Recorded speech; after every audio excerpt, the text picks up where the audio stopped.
বন্যা পরিস্থিতি বিবেচনায় হাওড় অঞ্চলের ৬ জেলায় আগামীকাল রোববার থেকে চাল সংগ্রহ করবে সরকার। নেত্রকোনা জেলা খাদ্য নিয়ন্ত্রকের কার্যালয় থেকে বিস্তারিত জানাচ্ছেন প্রতিনিধি শামীম আহমেদ। শামীম আহমেদ, কি তথ্য রয়েছে আপনার কাছে এই বিষয়ে? মাহাতির, আমি এখন রয়েছি জেলা খাদ্য নিয়ন্ত্রকের কার্যালয়ের সামনে বারান্দায়। আমি এখানে এসে দেখলাম এখনো পর্যন্ত কেউ আসেনি। যাই হোক, আমরা যে বিষয় সেটা হলো সরকার নির্ধারিত সময়ের আগেই চাল সংগ্রহ করবে এমন একটি ঘোষণা গতকাল জরুরিভাবে নিয়েছে এবং ঘোষণা দিয়েছে। এখন আমরা এখানে যে খাদ্য নিয়ন্ত্রক ওনাকে আমরা না পেলেও আমরা যদি একটু আপনাকে তথ্য জানিয়ে রাখতে চাই যে এবছর নেত্রকোনা জেলায় ধান সংগ্রহ করা হবে 13,432 মেট্রিক টন এবং প্রতি কেজি 36 টাকা দরে।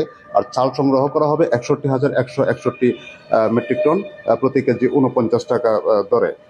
আর জেলায় মোট 13টি খাদ্য গুদাম রয়েছে, যার ধারণ ক্ষমতা 19,500 মেট্রিক টন। এবং এই আগাম চাল সংগ্রহের খবরটি নির্ধারিত সময় ছিল 15 মে পর্যন্ত। তারও আগে এনে আগামীকাল 3 মে থেকে সেই চাল সংগ্রহ করা হবে। এই খবরে হাওড়া অঞ্চলের ক্ষতিগ্রস্ত কৃষকরা কিছুটা অনেকটাই তারা স্বস্তি বোধ করছেন বলে জানিয়েছেন আমাকে বেশ কয়েকজন কৃষক।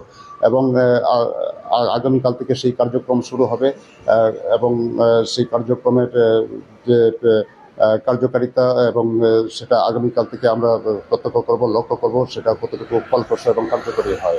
এবং আপনাকে যদি একটু জানিয়ে রাখি, জেলা সকল অফিসেই সকাল 9টা থেকে কর্মকর্তা কর্মচারীদের উপস্থিত থাকার কথা থাকলেও আমি 9টা থেকে এই অফিসের সামনে ছিলাম। এখনো পর্যন্ত একজন ক্লিনার ব্যতীত আর কেউ এসে উপস্থিত হয়নি।